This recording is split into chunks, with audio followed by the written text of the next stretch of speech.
Bienvenidos de nuevo, hermanos, amigos y amigas y hermanas, porque vamos a afrontar la segunda parte del estudio sobre el Padre Nuestro, esa oración modelo que Cristo dejó escrita para nosotros. Pero antes vamos a hacerlo con una oración.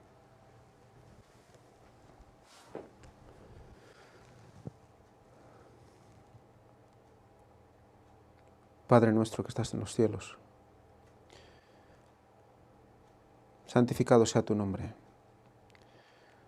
Señor, nos postramos ante ti. Y en este caso yo, Señor, me postro ante ti también para que sea bendecido por tu poder, para que pueda llevar bien este taller, Señor. Pues es un taller importante. Es un taller que va a mostrar muchas cosas, mucha profundidad sobre esa oración que nos dejaste en tu Hijo Jesucristo. Padre nuestro, gracias te damos por poder disfrutar de los escritos de la hermana White al respecto. Ayúdanos a comprender y a interiorizar la profundidad con la que mostraste a la hermana White todo lo que querías decir con esa oración. Padre Santo, perdona nuestros pecados. Te lo pedimos todo en el nombre precioso de tu Hijo Jesucristo. Amén. Muy bien. Pues ya sin más dilación vamos a proseguir.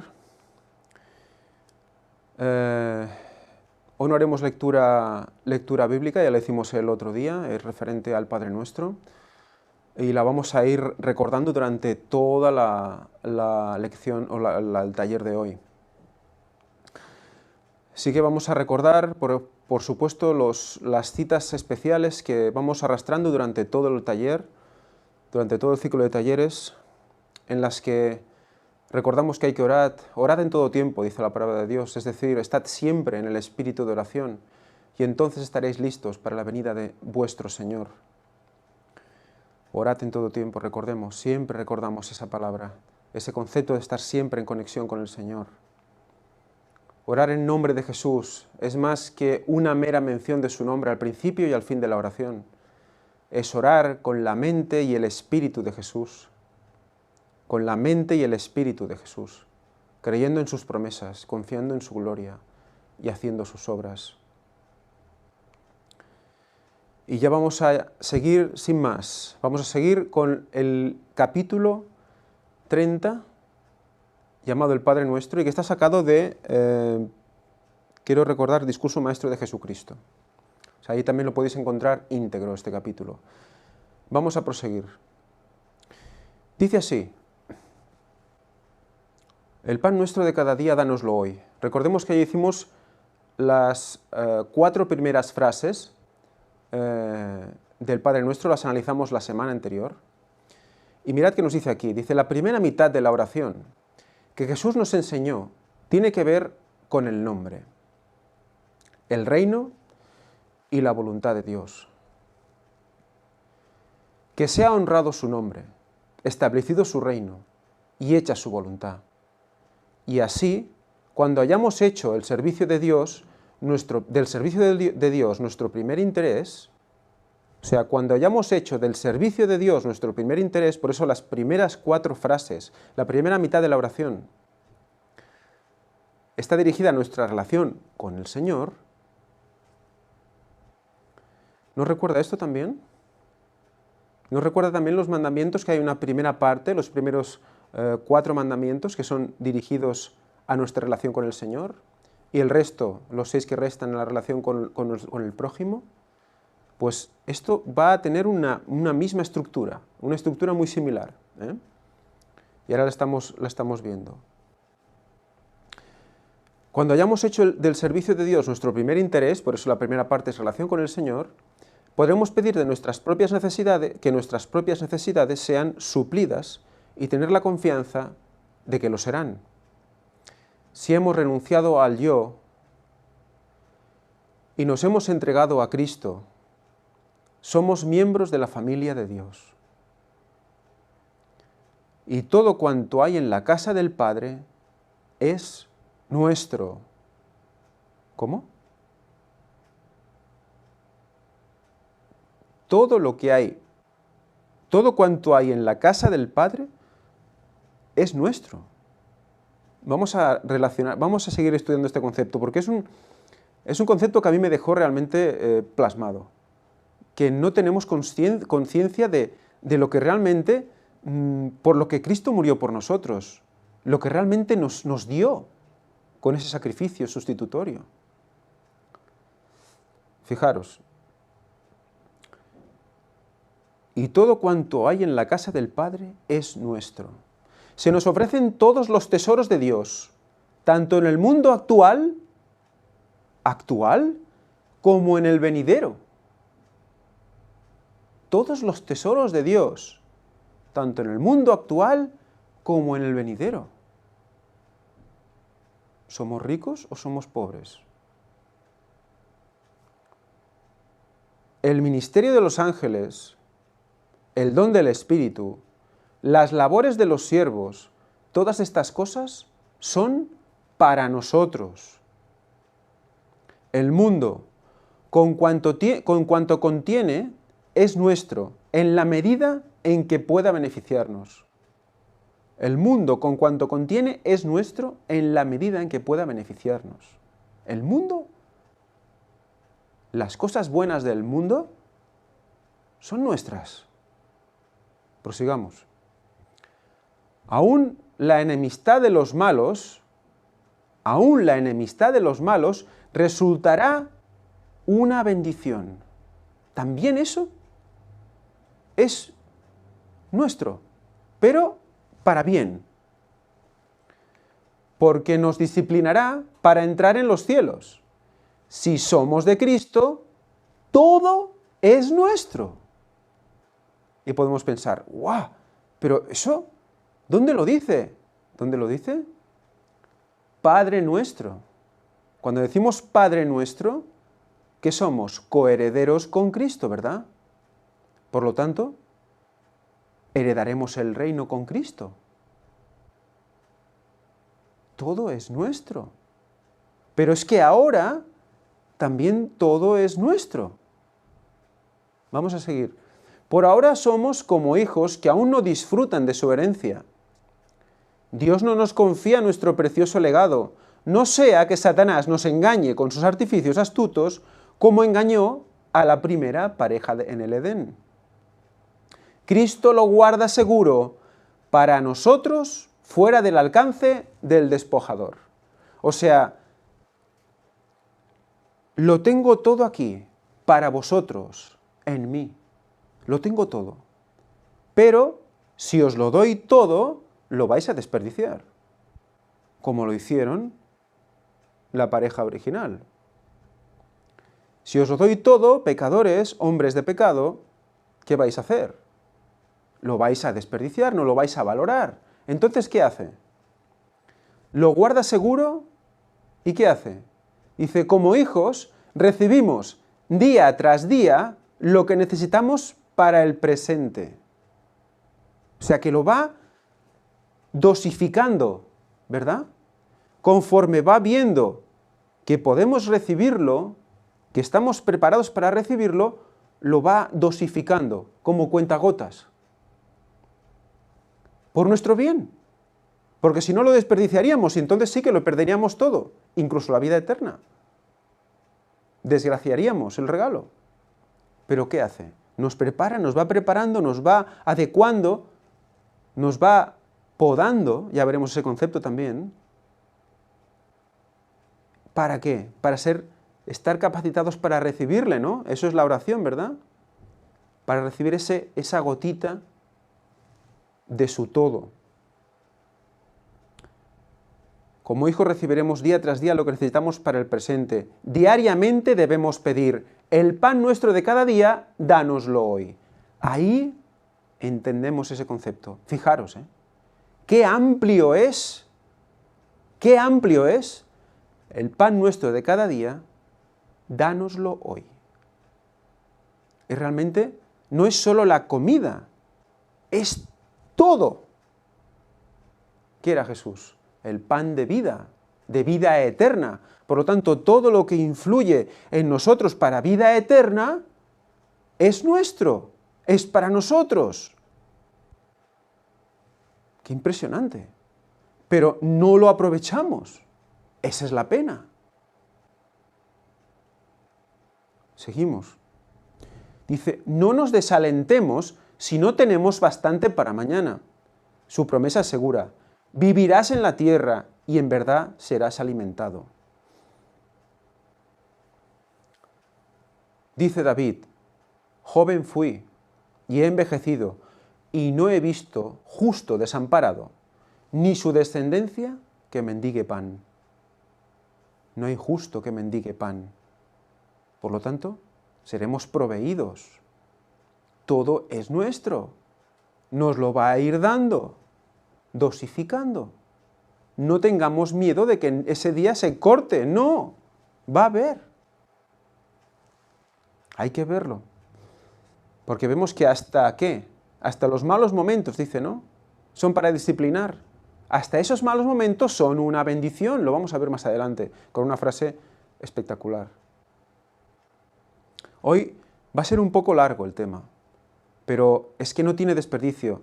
Va a ser muy profundo. Y realmente vamos a ver la oración del Padre Nuestro con otros ojos a partir de ahora. La vamos a comprender y a introducir en nuestro corazón, creo que muchísimo más que antes. El mismo Dios que envió los cuervos para dar pan a Elías cerca del arroyo de Kerit, no descuidará a ninguno de sus hijos fieles y abnegados. Del que anda en la justicia se ha escrito, se le dará su pan y sus aguas serán seguras. Del que anda en la justicia. No serán avergonzados en el mal tiempo.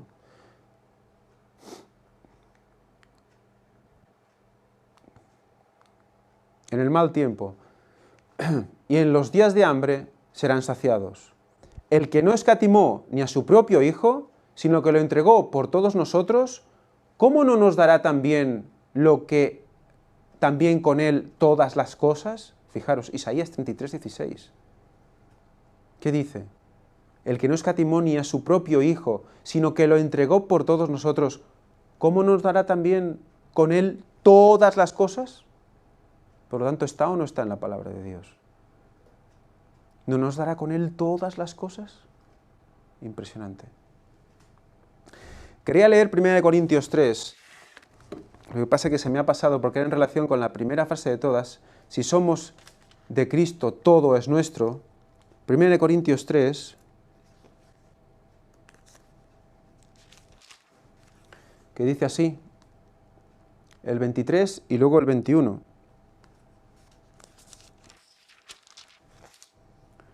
Y vosotros de Cristo, y Cristo de Dios. Y dice el 21, así, ninguno se jacte de los hombres, porque todo es vuestro. Así ninguno se jacte de los hombres, porque todo es vuestro. Sea Pablo, Apolo o Cefas, sea el mundo, la vida o la muerte, sea lo presente o lo porvenir, todo es vuestro, y vosotros de Cristo, y Cristo de Dios. Todo es vuestro, y vosotros de Cristo, y Cristo de Dios. O sea que en Cristo, todo es nuestro. Por herencia, somos coherederos con Él, nos hace hermanos de Él. Y recordemos, Padre nuestro.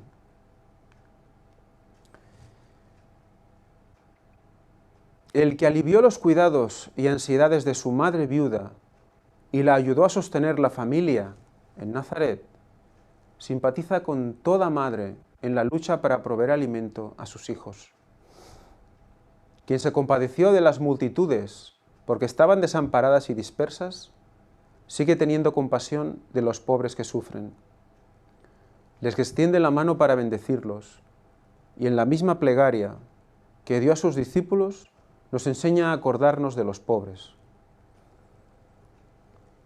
Al orar, el pan nuestro de cada día dánoslo hoy, pedimos para los demás tanto como para nosotros mismos. O sea, cuando estamos pidiendo al Señor el abastecimiento diario, no es solo para nosotros, sino también para los que lo necesitan, para los demás. Reconocemos que lo que Dios nos da no es para nosotros solos, es para compartirlo. Dios nos lo confía para que alimentemos a los hambrientos, y no es solo a nivel físico, sino también a nivel de dar la palabra. De su bondad ha hecho provisión para el pobre. Salmo 68:10. Dice, cuando hagas comida o cena, no llames a tus amigos, ni a tus hermanos, ni a tus parientes, ni a vecinos ricos. Mas cuando hagas banquete, llama a los pobres, los mancos, los cojos y los ciegos, y serás bienaventurado. Porque ellos no te pueden recompensar, pero te será recompensado en la resurrección de los justos. Qué fácil es hacer un banquete para los amigos, ¿verdad? Y lo más normal es que digan, bueno, ya quedaremos en mi casa, y ya te lo devolveré. Eso es muy común. Pero hacerlo para los necesitados, que seguro no te lo van a poder devolver, pero nuestro premio será mucho mayor. El poderoso es Dios para hacer que abunde en vosotros toda gracia, a fin de que, teniendo siempre en todas las cosas todo lo suficiente, abundéis para toda buena obra. ¿Por qué todo es nuestro? ¿Por qué no nos lo da todo? Para que lo utilicemos de buenas maneras, para que lo utilicemos para traer fruto, por lo tanto, para abundar en toda buena obra. Tenemos todo lo que necesitamos para hacer buenas obras. Entonces, ¿queda qué? Hacerlo. Fe y obras, las dos cosas, recordemos. El que siembra escasamente, también segará escasamente. Y el que siembra generosamente, generosamente también segará. La oración por el pan cotidiano incluye no solamente el alimento para sostener el cuerpo, sino también el pan espiritual que nutrirá el alma para vida eterna. ¿Qué dice? Que el pan no es solo lo físico, sino también lo espiritual. El pan nuestro de cada día, dánoslo hoy. Nos dice Jesús, trabajad, no por la comida que perece, sino por la comida que a vida eterna permanece. Juan 6:27. Yo soy el pan vivo que descendió del cielo. Si alguno comiere de este pan, vivirá para siempre. Nuestro Salvador es el pan de vida. Cuando miramos su amor y lo recibimos en el alma, comemos el pan que desciende del cielo. ¿Y cómo podemos recibir en el alma al Señor si no es en oración? ¿Cómo lo podemos recibir? ¿Cómo no podemos recibir en todo tiempo? Si no estamos con el corazón abierto, no lo podemos recibir. Por eso es tan interesante, tan importante mantener ese espíritu. Recibimos a Cristo por su palabra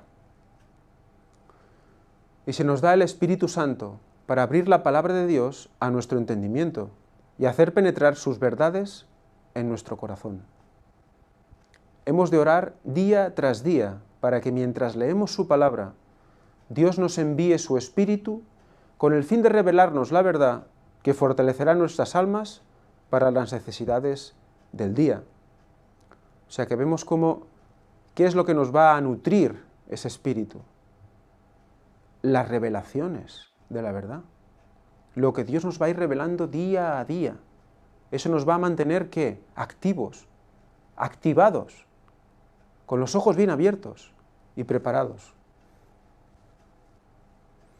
Al enseñarnos a pedir cada día lo que necesitamos, tanto las bendiciones temporales como las espirituales, Dios desea alcanzar un propósito para beneficio nuestro. Quiere que sintamos cuánto dependemos de su cuidado constante, porque procura atraernos a una comunión íntima con Él. Quiere que sintamos cuánto dependemos de su cuidado. ¿Y qué pasa muchas veces? Que nos olvidamos de que dependemos, porque lo tenemos todo. Vamos tranquilos, nos sentimos más o menos bien de salud, Bueno, hay gente que está sufriendo, la verdad, pero en general vamos bien. En el mundo occidental tenemos lo que necesitamos para vivir. Pero, ¿por qué no nos damos cuenta de que todo esto que tenemos, que podemos utilizar para bien, que somos privilegiados porque no nos falta de nada, no lo utilizamos para llegar a los demás? Tenemos todas las ventajas para poder evangelizar con poder. Pero si no sentimos que realmente eso nos lo ha dado el Señor y que dependemos de Él para poder tenerlo, lo infravaloramos. Infravaloramos todo lo que está a nuestro alrededor y nos acomodamos con ello. ¿Lo utilizamos para qué? Para nosotros mismos, para nuestro propio deleite. ¿Qué hacía el Señor con todo el poder que recibía del Espíritu Santo? ¿Qué hacía con todo eso? A los demás. Se daba constantemente. ¿Lo utilizaba para su propio bien? Apartó su divinidad para dar. Utilizaba para los demás. Actuaba para los demás. Constantemente. Eso debe ser también nuestra manera de vivir. Sentirnos totalmente dependientes. En esta comunión con Cristo, mediante la oración y el estudio de las verdades grandes y preciosas de su palabra, seremos alimentados como almas con hambre. Fijaros otra vez cómo hace alusión a que el estudio de las grandes verdades y preciosas de su palabra. Eso que va a ser alimento, alimento constante. Como almas sedientas seremos refrescados en la fuente de la vida. Y hasta aquí el pan nuestro de cada día, dánoslo hoy. Sigamos con la siguiente frase. Frase número 6. Perdónanos nuestras deudas, como también nosotros perdonamos a nuestros deudores. Jesús enseña que podemos recibir el perdón de Dios solamente en la medida en que nosotros mismos perdonamos a los demás. Solo podemos recibir perdón en la medida en la cual nosotros perdonamos. Es condicional. El amor de Dios es lo que nos atrae a Él. Ese amor no puede afectar nuestros corazones sin despertar amor hacia nuestros hermanos. O sea, no tendremos el amor del Señor si en nosotros no nace ese amor por nuestros hermanos. Al terminar el Padre Nuestro, añadió Jesús, porque si perdonáis a los hombres sus ofensas, os perdonará también a vosotros vuestro Padre Celestial. Mas si no perdonáis a los hombres sus ofensas, tampoco vuestro Padre os perdonará vuestras ofensas. El que no perdona suprime el único conducto por el cual puede recibir la misericordia de Dios. El único conducto. No dice el más importante, no dice de los más importantes, o el mayor, no, el único. O sea que no hay otro.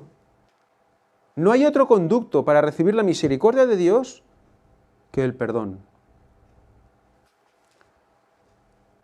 No debemos pensar que a menos que confiesen sus culpas los que nos han hecho daño, tenemos razón para no perdonarlos.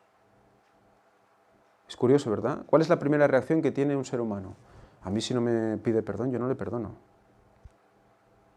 A mí si no se disculpa primero, yo no... Ya por mí, nada. Ahí me quedo con el rencor toda la vida. Sin duda, es su deber, sin duda, es su deber humillar sus corazones por el arrepentimiento y la confesión. Pero hemos de tener un espíritu compasivo hacia los que han pecado contra nosotros, confiesen o no sus faltas. Eso es realmente duro, ¿verdad? Perdonar porque sí. Aunque no se disculpe. Cuesta, ¿verdad? Es un ejercicio que nos toca hacer a todos. Y vamos a sentir paz. Experimentémoslo. Por mucho que nos hayan ofendido, no debemos pensar de continuo en los agravios que hemos sufrido, ni compadecernos de nosotros mismos por los daños.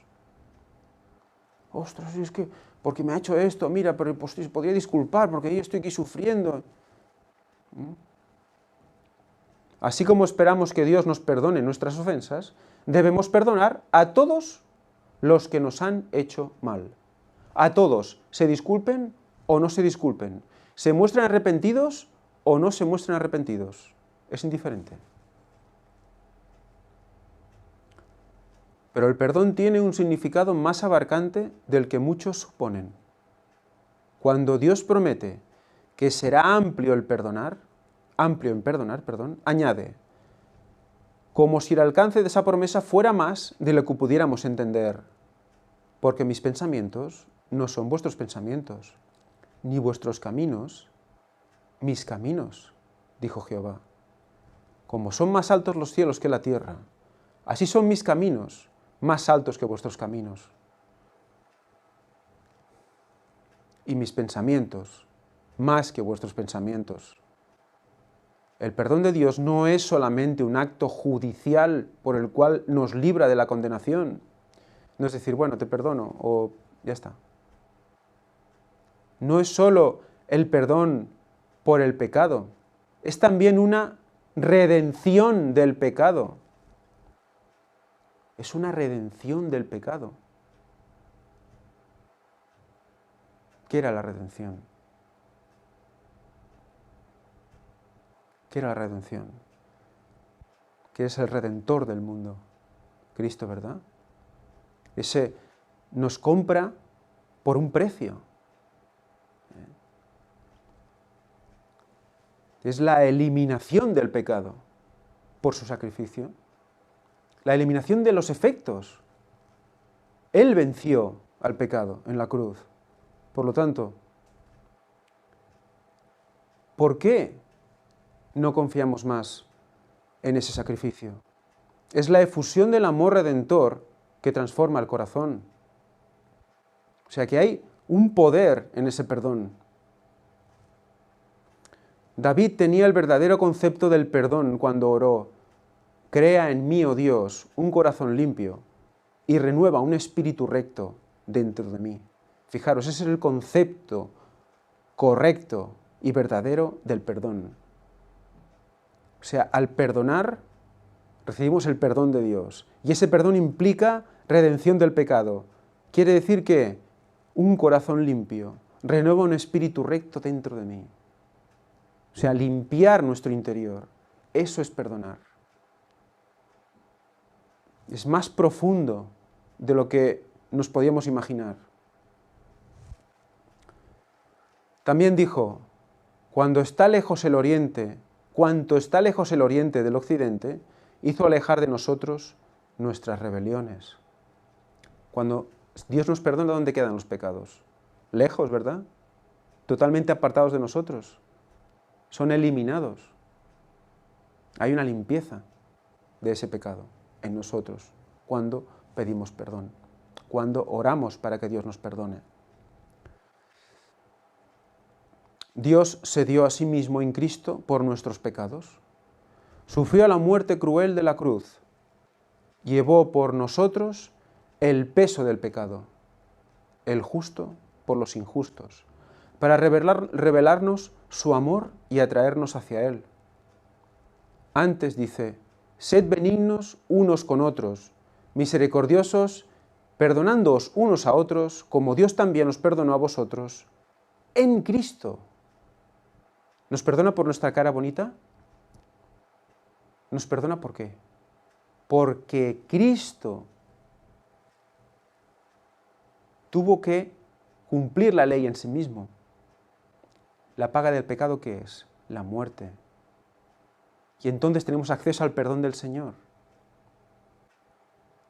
La redención del pecado por el Redentor del mundo. En Cristo. También nos perdonó a vosotros en Cristo. En Él somos perdonados.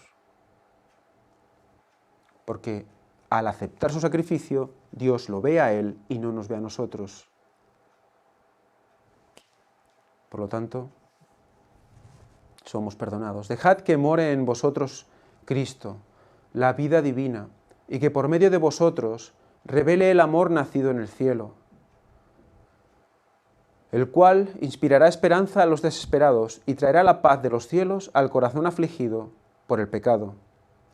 Cuando vamos a Dios, la primera condición que se nos impone es que, al recibir de Él misericordia, nos prestemos a revelar su gracia a otros.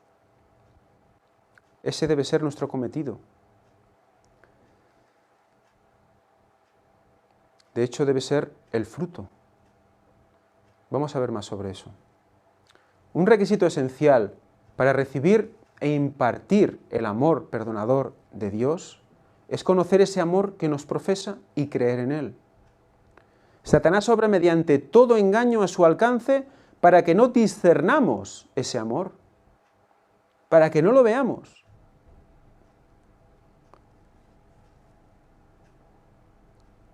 Nos inducirá a pensar que nuestras faltas y transgresiones han sido tan graves que el Señor no oirá nuestras oraciones y que no nos bendecirá ni nos salvará.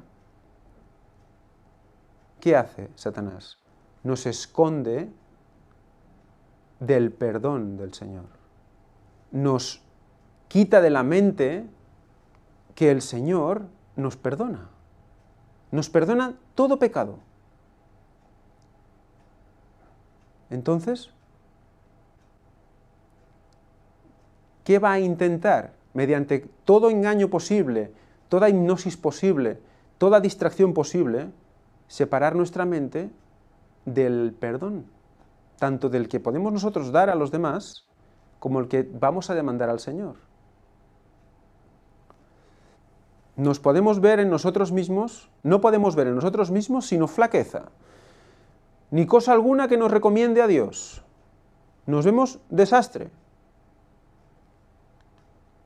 Satanás nos dice que todo esfuerzo es inútil y que no podemos remediar nuestros defectos de carácter. ¿Y es mentira? Nosotros no podemos. O sea que Satanás sigue jugando con la media verdad. Cuando tratemos de acercarnos a Dios, sugerirá al enemigo, de nada vale que ores. De nada vale. ¿Acaso no hiciste esa maldad? ¿Acaso no has pecado contra Dios y contra tu propia conciencia? ¿Cómo aprieta, verdad? Nos ha pasado a todos eso. Pero podemos decir al enemigo que la sangre de Jesucristo nos limpia de todo pecado. Ahí está la redención del pecado. ¿En dónde? En su sangre. Volvemos otra vez a su sangre. Cuando sentimos que hemos pecado y no podemos orar, ese es el momento de orar. Ese es el momento de orar. ¿Cuándo? ¿Qué? Cuando sentimos que hemos pecado y no podemos orar. O sea, cuando realmente sentimos que no podemos orar, hemos de utilizar, ¿qué? Nuestra mente, la fría razón y recordar, orar en todo tiempo. Pedid y se os dará. Todo lo que pidáis en mi nombre os será dado. Y por esa fe, porque ahí es cuando se ejerce la fe, porque no sentimos orar, pero por fe, que la tenemos aquí en la parte fría, decimos, pues me voy a arrodillar a orar. No tengo nada de ganas de orar, pero ¿cuándo debo orar más? ¿Cuándo es el momento? Este momento. Y nos sale una oración, la verdad es que chunga, totalmente inconexa, pero es el corazón dispuesto por la fuerza de la fe a orar. Como sea, abrir el corazón y decirle, me pasa esto, tengo esto, no tengo ganas de orar, Señor. Ese es el momento. Podemos estar avergonzados y profundamente humillados, pero debemos orar y creer. Palabra fiel y digna de ser recibida por todos, que Cristo Jesús vino al mundo para salvar a los pecadores, de los cuales yo soy el primero. El perdón, la reconciliación con Dios, no nos llegan como recompensa de nuestras obras, ni se otorgan por méritos de hombres pecaminosos, sino que son una dádiva que se nos concede a causa de la justicia inmaculada de Cristo. Podemos hacer muchísimas cosas, pero el perdón es un regalo del Señor. No debemos procurar reducir nuestra culpa hallándole excusas al pecado. ¿Qué es lo primero que hacemos? Uy, pero solo lo he hecho una vez. Bueno, pero tampoco ha sido tan grave. Mira, no ha pasado nada. O mira, estoy aquí, menos mal que nadie me ha visto.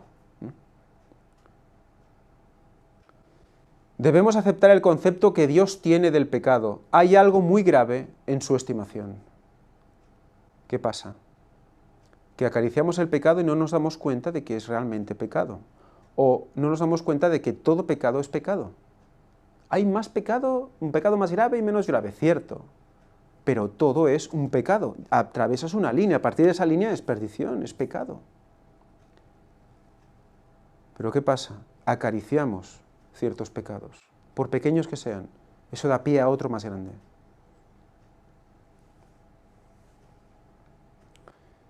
De hecho, es un sistema de autodefensa que tiene el ser humano, que es bueno, para no enfrentarme a lo que representa luchar contra esa tentación que Satanás pone en mi mente, me dejo llevar el corazón, dejo que el corazón decida. Entonces todo es mucho más sencillo, ¿verdad? Parece más fácil de entrada, ¿verdad? Es suave al paladar, pero luego en el estómago duele. Solamente el Calvario puede revelar la terrible enormidad del pecado. Cuando miramos al Calvario, entonces vemos, tuvo que morir por mi pecado. Por lo tanto, ¿qué estoy haciendo? ¿No es válida su muerte? Nuestra culpabilidad nos aplastaría si tuviéramos que cargarla. Pero el que no cometió pecado tomó nuestro lugar, aunque no lo merecíamos, llevó nuestra iniquidad. Si confesamos nuestros pecados, Dios es fiel y justo para perdonar nuestros pecados y limpiarnos de toda maldad. Verdad gloriosa. Él es justo con su propia ley y es a la vez el justificador de todos los que creen en Jesús. ¿Qué Dios como tú, que perdona la maldad y olvida el pecado del remanente de su heredad? ¿Olvida el pecado? No retuvo para siempre su enojo porque se deleita en misericordia. Se deleita en misericordia. ¿Y cuál es la única vía por la cual recibimos la misericordia de Dios? El perdón. Pues estábamos ya en la séptima frase, que es, no nos dejes caer en tentación, mas líbranos del mal. Y recuerdo yo cuando aprendí el catecismo, cuando iba yo a catequesis, cuando era pequeñito, en la Iglesia Católica, y yo recuerdo acabar aquí. No nos dejes caer en tentación, mas líbranos del mal. Amén. Y bueno, la verdad es que hay otra frase después, y lo vamos a ir viendo.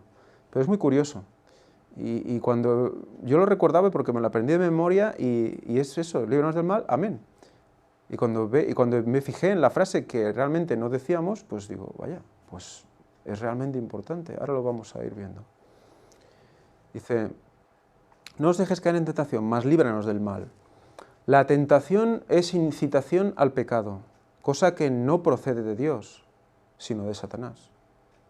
No pensemos nunca ni por un momento que es Dios el que nos tienta. Es Satanás el que nos tienta. Sino de Satanás y del mal que hay en nuestros propios corazones, porque tenemos una herencia. Y también hay como una acumulación propia también, porque vamos acariciando pecados y esos van quedando en nuestro corazón. Todo eso es lo que hace que nosotros caigamos en la tentación, o que se produzca una tentación. ¿Cuándo se produce una tentación? Cuando el cuerpo, cuando el pecador tiene una tendencia hacia eso. Por lo tanto, todo lo que salga de nuestro corazón que vaya buscando a Satanás, que es la tendencia natural del hombre, pues va a ser algo, va a ser un anzuelo, va a ser lo que Satanás va a utilizar para poner ahí su cebo. Dios no puede ser tentado por el mal, ni Él tienta a nadie. ¿Por qué Dios no puede ser tentado por el mal? Porque no tiene mal que busque mal, no tiene el corazón sucio que busque mal. Por eso tenemos tendencia al mal.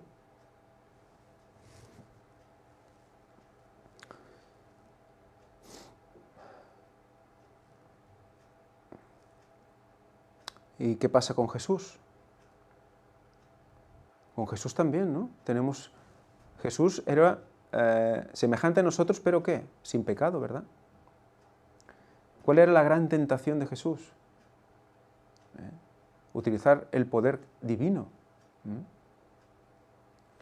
O sea que fijaros cómo también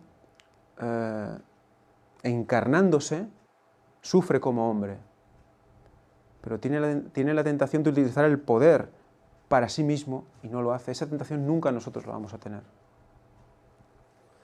Sufrió todo lo que puede sufrir un hombre y más.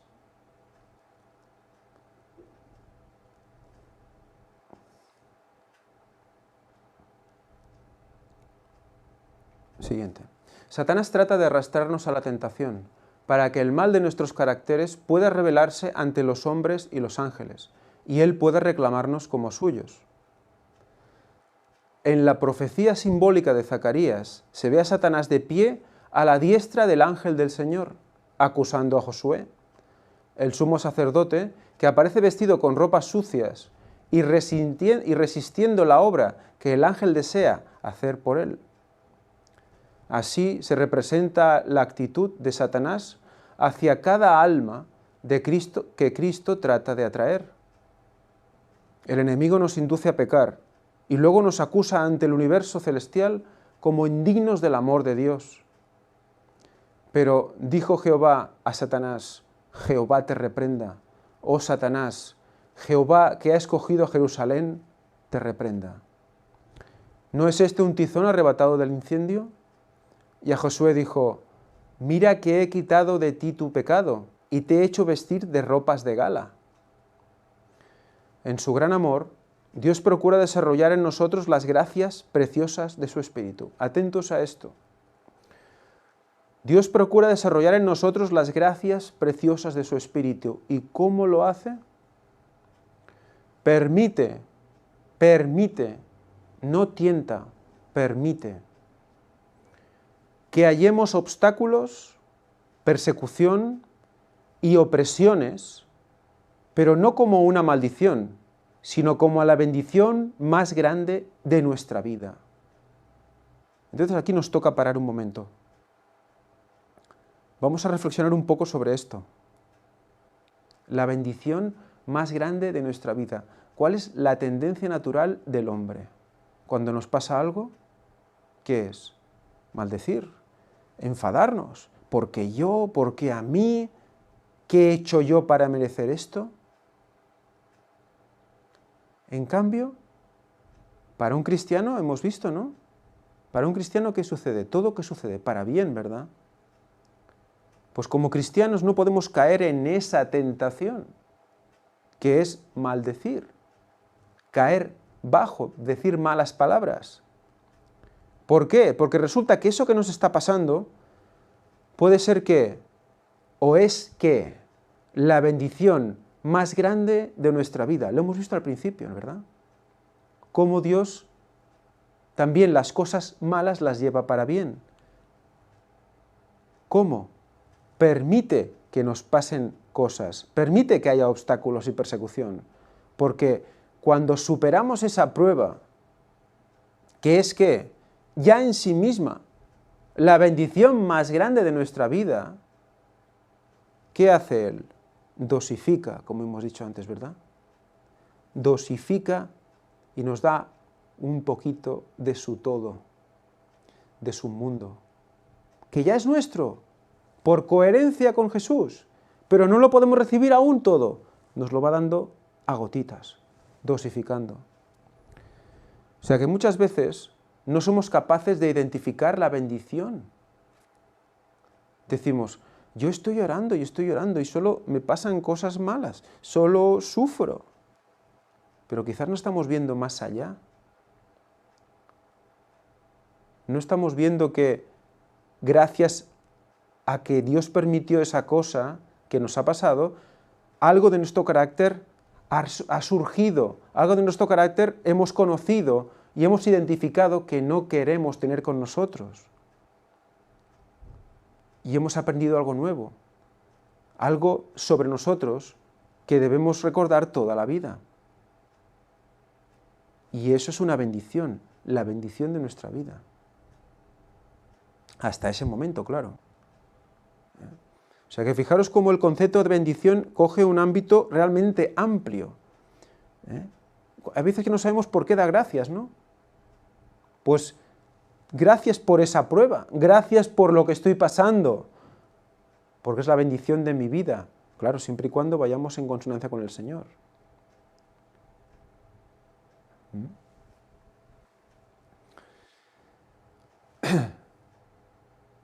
Cada tentación resistida, cada aflicción sobrellevada valientemente, nos da nueva experiencia y nos hace progresar en la tarea de edificar nuestro carácter. El alma que resiste la tentación mediante el poder divino revela al mundo y al universo celestial la eficacia de la gracia de Cristo.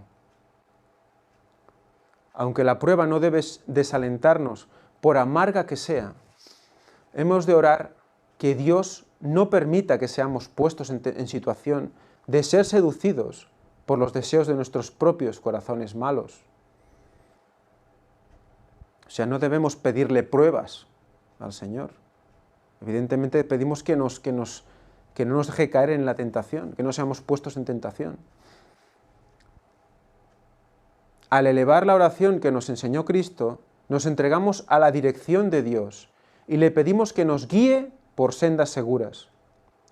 No podemos orar así con sinceridad y decidir luego que andaremos en cualquier camino que elijamos. Aguardaremos que su mano nos guíe y escucharemos su voz que dice, este es el camino, andad por él. Porque también podemos tener el caso contrario. Gente que busca, incluso cristianos, que buscamos nuestro propio bien en la tierra por nuestros propios méritos. Y luego, ¿qué pasa? Nos la pegamos. Y cuando nos la pegamos decimos, ¡guau! Es una prueba.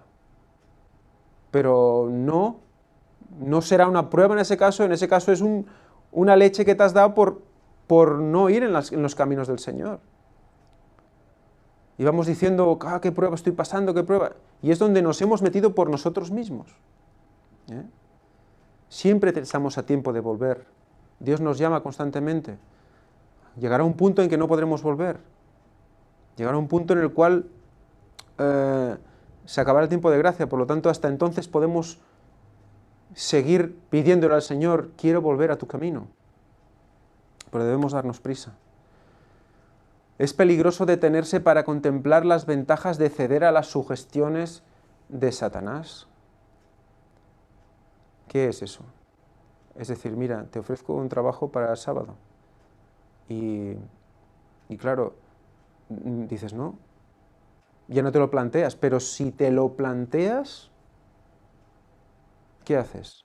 Contemplando las ventajas de ceder. Entonces, ¿qué estás? Comiendo un cachito. Bueno, y si trabajara este sábado, pues podría ganar, pues mira, unos tantos euros de más. Claro, podría hacer esto, lo otro de más allá. Estoy entrando ya, mentalmente, en ello. Es el primer paso. El pecado significa deshonra y ruina para toda alma que se entrega a él, pero es de naturaleza tal que ciega y engaña. Es hipnosis constante, ciega y engaña.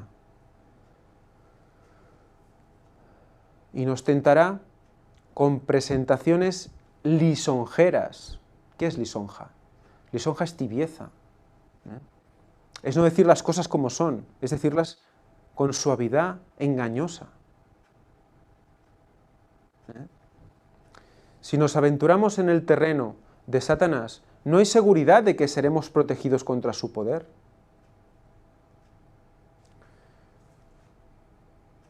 En cuanto sea posible, debemos cerrar todas las puertas por las cuales el tentador podría llegar hasta nosotros. ¿Cuáles son esas puertas? Las puertas de los sentidos, ¿verdad? Lo que vemos, lo que oímos, lo que gustamos, lo que tocamos, o lo que estamos pendientes de decidir si tocamos o no tocamos, o comemos o no comemos. Todo eso son puertas. Debemos cortar con esas puertas, apartar nuestra mano, quitar nuestra mirada, no plantearnos esa posibilidad. El ruego, no nos dejes caer en tentación, es una promesa en sí mismo. Si nos entregamos a Dios, se nos promete, no os dejará ser tentados más de lo que podéis resistir. O sea que Él permitirá ciertas cosas, pero no más, nunca más de lo que podemos resistir. Ahí está la confianza. Sino que dará también juntamente con la tentación la salida, para que podáis soportar. La única salvaguardia contra el mal consiste en que mediante la fe en su justicia, Cristo more en el corazón.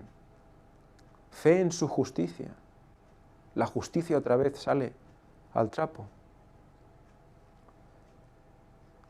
La tentación tiene poder sobre nosotros porque existe egoísmo en nuestros corazones. Es lo que decíamos, ¿no? Lo de dentro es atraído por lo de fuera. Si adentro hay algo que busca lo de fuera, entonces somos llevados a esa tentación. Pero si mediante el poder limpiador de la sangre de Jesús, mediante la oración constante y abriendo nuestro corazón, este poder queda inhibido, queda ocultado, restringido por el poder del Espíritu Santo en nosotros, vamos a tener en Él el poder para girarnos y obviar esa tentación. El corazón es traído por lo que ve, por lo que oye, por lo que siente. Pero tenemos la fe en nuestra mente, tenemos la ley en nuestra mente, que debemos poner en marcha y que debe dominar sobre el corazón. Pero cuando contemplamos el gran amor de Dios, vemos el egoísmo en su carácter horrible y repugnante y deseamos que sea expulsado del alma. Cuando realmente vemos lo que es realmente el pecado, cuando el Espíritu Santo nos muestra el pecado y nos da conciencia de pecado, entonces al identificar el pecado es cuando decimos, ¡guau! Esto no lo quiero, yo no quiero esto dentro de mí. Y hay mucho pecado aún que tenemos ahí, que aún lo acariciamos. Hemos de decir al Señor que mediante su Espíritu nos muestre nuestro pecado. Y poco a poco irá mostrando, y ese pecado lo tenemos que ir negando conforme nos lo vaya mostrando el Señor, conforme estemos preparados para poder negarlo.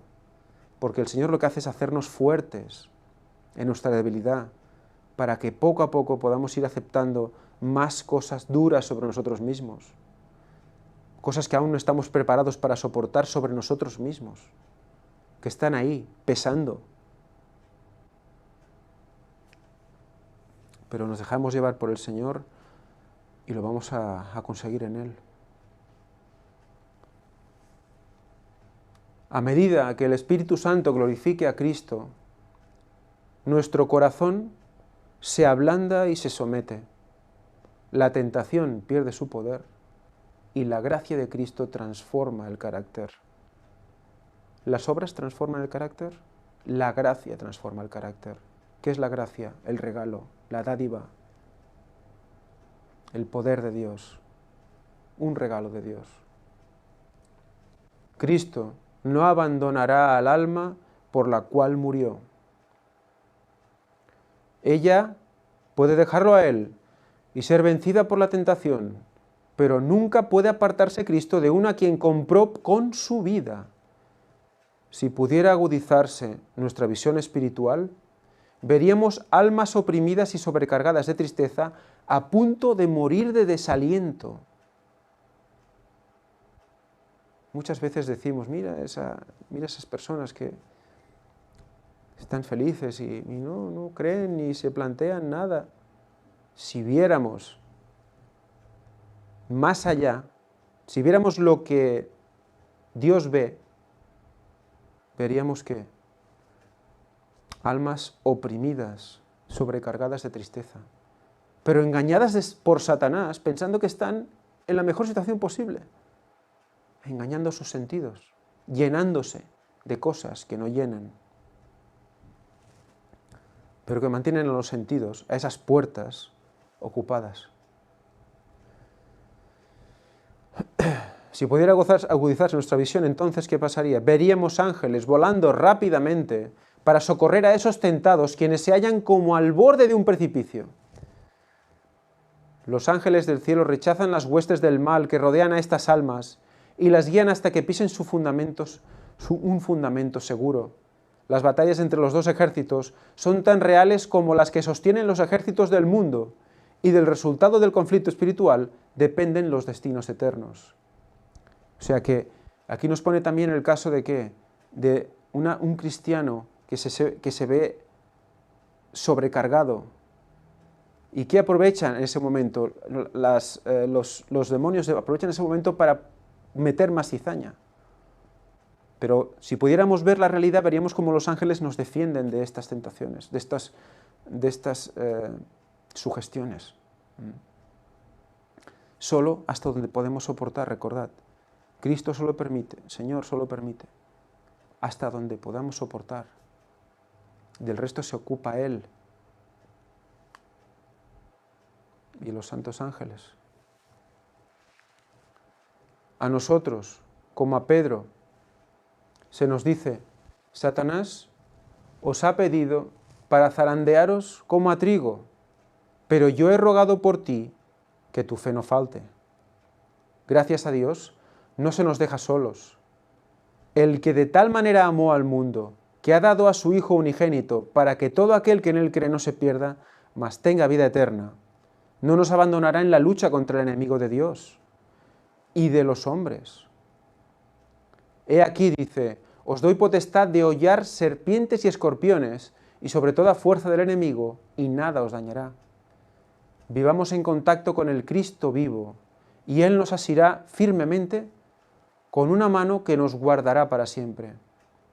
Creamos en el amor con que Dios nos ama, y estaremos seguros. Este amor es una fortaleza inexpugnable contra todos los engaños y ataques de Satanás. Torre fuerte es el nombre de Jehová. A Él correrá el justo y será levantado. Precioso todo, ¿verdad? Y vamos a afrontar la última frase del Padre Nuestro. Porque tuyo es el reino, el poder y la gloria. Increíble, ¿no? Yo me gustaría tener respuestas de vosotros si gente que tiene pues 40 o, bueno, ya tenemos una edad, ¿verdad? 40, 50 años o mayores, que recuerden cuando aprendieron el Padre Nuestro, si realmente lo aprendieron hasta aquí o lo aprendieron hasta la frase anterior. Porque es curioso que yo no recuerde más y no recuerde esta frase.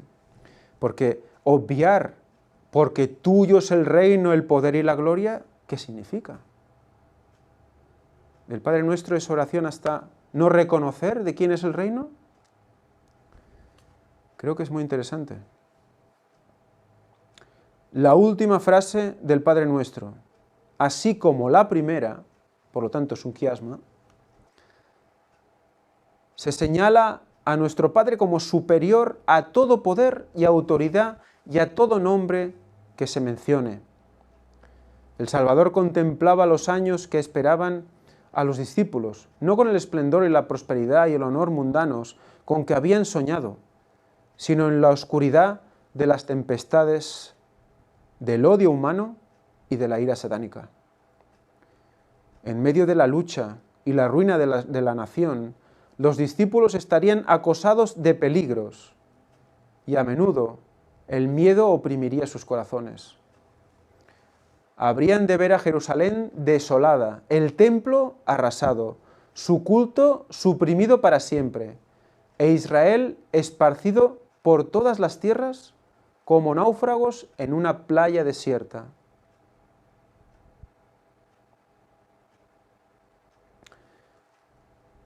Dijo Jesús: oiréis hablar de guerras y rumores de guerras. Se levantará nación contra nación y reino contra reino, y habrá pestes y hambres y terremotos por diferentes lugares, y todo esto será principio de dolores. Mateo 24, del 6 al 8.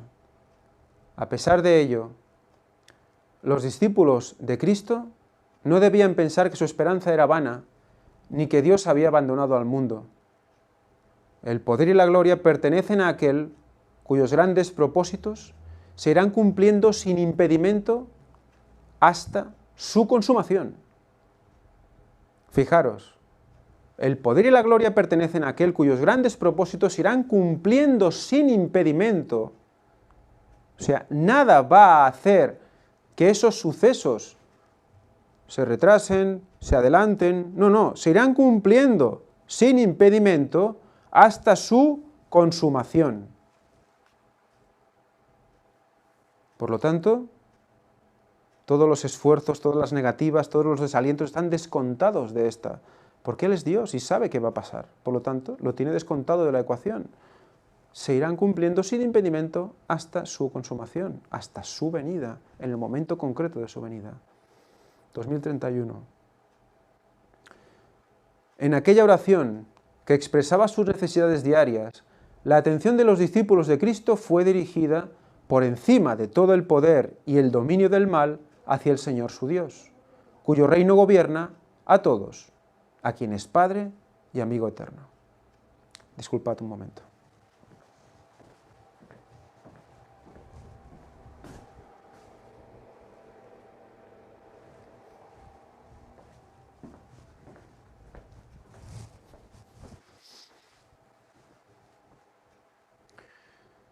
La ruina de Jerusalén sería símbolo de la ruina final que abrumará al mundo. ¿Recordáis cuándo fue? ¿Cuándo sucedió la ruina final de Jerusalén? Años 70 después de Cristo, ¿verdad? O sea que esa ruina estaba ¿qué? Simbolizando la ruina final, la que abrumará al mundo. ¿Cuándo pasará eso? Cuando Cristo venga. Fuego le precederá, todo quedará totalmente destruido por fuego. 70 después de Cristo. Curioso, ¿verdad?, que también fuera el año 70, ¿verdad? Ese 7. Lo vamos a analizar todo más adelante. Las profecías que se cumplieron en parte en la destrucción de Jerusalén se aplican más directamente en los días finales. Se aplican más directamente en los días finales. Estamos ahora en el umbral de acontecimientos grandes y solemnes. Nos espera una crisis como jamás ha presenciado el mundo. Tal como a los primeros discípulos nos resulta dulce la segura promesa de que el reino de Dios se levanta sobre todo. El programa de los acontecimientos venideros está en manos de nuestro Hacedor. La majestad del cielo tiene a su cargo el destino de las naciones, así como también lo que añade a la Iglesia. Lo que atañe a la Iglesia. Todo lo tiene a su cargo, todo lo tiene sabido. El instructor divino dice a todo instrumento en el desarrollo de sus planes, como dijo a Ciro: yo te ceñiré, aunque tú no me conociste.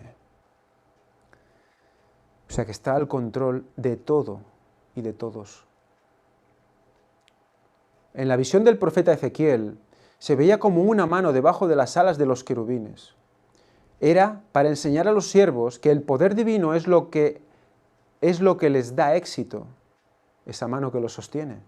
Aquellos a quienes Dios emplea como mensajeros suyos no deben pensar que su obra depende de ellos, no depende de nosotros. Lo que estoy haciendo aquí no depende de mí. Soy totalmente prescindible. Lo que está haciendo Víctor, lo que está haciendo Pues todos los que quieren hacer algo en nombre del Señor, no depende de ellos.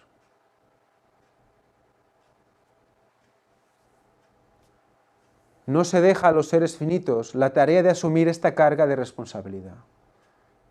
No podríamos con esto.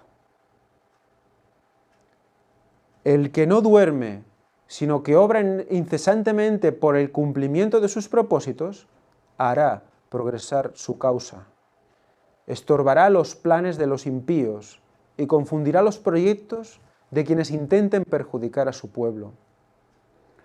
El que es el Rey, Jehová de los ejércitos, está sentado entre los querubines, y en medio de la guerra y el tumulto de las naciones, guarda aún a sus hijos. El que gobierna en los cielos es nuestro Salvador. Mide cada aflicción, vigila el fuego del horno que debe probar a cada alma. Cuando las fortificaciones de los reyes caigan derribadas, cuando las flechas de la ira atraviesen los corazones de sus enemigos, su pueblo permanecerá seguro en sus manos. Tuya es, oh Jehová, la magnificencia, el poder, la gloria, la victoria y el honor, porque todas las cosas que están en los cielos y en la tierra son tuyas. En tu mano está la fuerza y el poder, y en tu mano el hacer grande y el dar poder a todos. Amén. Primera de Crónicas 29, del 11 al 12. Muy bien, pues aquí acabamos la lectura del capítulo 30 de este libro, La oración o Discurso Maestro de Jesucristo. Hemos visto cómo esa oración que algunos hemos aprendido de memoria ya desde nuestra juventud, los más mayores, claro, ahora ya no la conocen tanto, que en algunos casos la hemos aprendido sesgada y que la aprendimos de memoria, la decíamos como un loro, ¿verdad? Y sí, entendíamos las frases en sí, pero hemos visto que hay mucho más en esa oración. Y como vimos, Elena White nos dijo, ninguna mente humana es capaz, ni será capaz, de determinar toda la profundidad y todo el significado que hay escondido en esta oración. Lo que vamos a hacer ahora es hacer un resumen de las 8 frases, porque son 8 frases, no versículos, sino frases enteras, y vamos a analizar, vamos a recordar los puntos quizás más calientes de cada reflexión que Elena White hizo. Unos pocos, hay mucho más, pero tendríamos que volver a leerlo todo y no es la cuestión. Los que quieran repasarlo todo lo tienen ya en el vídeo o lo pueden leer en el libro. Pero sí que me gustaría hacer un resumen para ver cómo de profundo ha sido todo y algo más. Algo más que tiene que ver con esto. Los números, las matemáticas de Dios. Vamos a hacer un pequeño repaso antes de introducirnos en el resumen, porque vamos a ver cómo ese orden de las frases ha estado puesto por alguna razón y nos está indicando otra vez cómo ya entonces Jesús en sí mismo estaba, cada vez que hablaba, marcaba el momento de su regreso, marcaba el momento de la eliminación del pecado, marcaba los tiempos. Y vamos a hacer un pequeño repaso con esta pequeña chuleta de cómo funcionan las matemáticas de Dios. Ya lo hemos hecho muchas veces en el tercer Elías, lo hemos hecho muchas veces en Hay fecha para el retorno de Cristo, siempre hablamos del 3, del 4, del 2, del 6, del 7, pero quizás nunca hemos hecho una explicación concreta de cuando hablamos del tercer milenio, de los 3000 años, qué implica y qué incluye todo esto, ¿verdad? Vamos a empezar con una pequeña explicación sencilla antes de seguir con el resumen del Padre Nuestro. Fijaros en la pantalla, aquí tenéis el cero. Este cero, entre comillas, como el año cero no existe, sería un punto inicial cualquiera. Este punto inicial podría ser la creación, podría ser el año 31, podría ser, cualquier otro punto, ¿no? Pero normalmente contamos a partir de estos puntos, ¿no? De la creación y también de la caída de Adán y también de la muerte de Cristo en el año 31, para poder saber cuándo es su regreso. Entonces, por ejemplo, si este punto cero inicial fuera el año 31, sabemos que 2000 años después, por lo tanto, tenemos aquí 0, tenemos 1000, 2000 años después sería el 2031. Y este 2000 años después sería el primer año de ¿qué? Si vamos hasta allí, vamos a ver que es el primer año de ¿qué? Del tercer milenio. Por eso el 3 es tan interesante, porque tenemos el tercer milenio que coincide justo con 2000 años después del año 31, suponiendo que esto fuera, el 0 fuera el 31. 31 más 2000, 2031, y sería el tercer milenio desde su muerte, y ahí sería su regreso. Por ejemplo, sabemos también que Cristo vino 4000 años después, nació 4000 años después de la creación. Por lo tanto, supongamos pues que ahora el 0 es la creación, y sumamos 1000, 2000, 3000, 4000 años después. 4000 años después de Cristo, después de la creación, que es que el quinto milenio es el primer año, porque veis es 4000, 4001, 4002, el 4000 incluido es el primer año del quinto milenio, que incluye del 4000 al 4999, igual que el cuarto milenio del 3000 al 3999 y así sucesivamente. Fijaros como el primer año del milenio siempre es como un número ordinal menos que el milenio al que representa. Año 2000, primer año del tercer milenio. Como veis, el primer milenio, evidentemente, coge pues, desde el 1 hasta el 999, y así sucesivamente. Otro ejemplo. Sabemos que desde la creación, desde la caída de Adán, son 6000 años y Cristo vuelve. Pues entonces ponemos en el punto cero inicial la creación y contamos 1000, 2000, 3000, 4000, 5000, 6000. 6000 años desde la creación, que sería el primer año de ¿qué? Del séptimo milenio. Por eso el 6, que en muchas ocasiones lo hemos asociado con 6000, y el 7, séptimo milenio, los dos son números utilizados por Dios para mostrarnos ese momento. También sabemos que, ¿qué pasa? Que después de que Cristo viene, hay, ¿qué? 1000 años en el cielo, ¿verdad? 1000 años, por lo tanto, del 6000 al 7000, respecto de la transgresión de Adán, hemos dicho, sería ese milenio en el cielo, ¿verdad? O sea, todo es todo este milenio de aquí, en el cielo. Y cuando se cumple el año 7000 respecto de la transgresión, que sería el primer año del octavo milenio, ¿qué pasará aquí? Los impíos mueren quemados en el lago de fuego con Satanás y sus ángeles, en el octavo milenio. O sea que, fijaros cómo es muy interesante, es muy, creo, importante que cuando hablemos de cuarto milenio, quinto milenio, 4000 años, 5000 años, sepamos en qué punto estamos para no cometer errores a la hora de expresarnos. y no liar tampoco a los que nos están escuchando. Muy bien, pues conocido esto,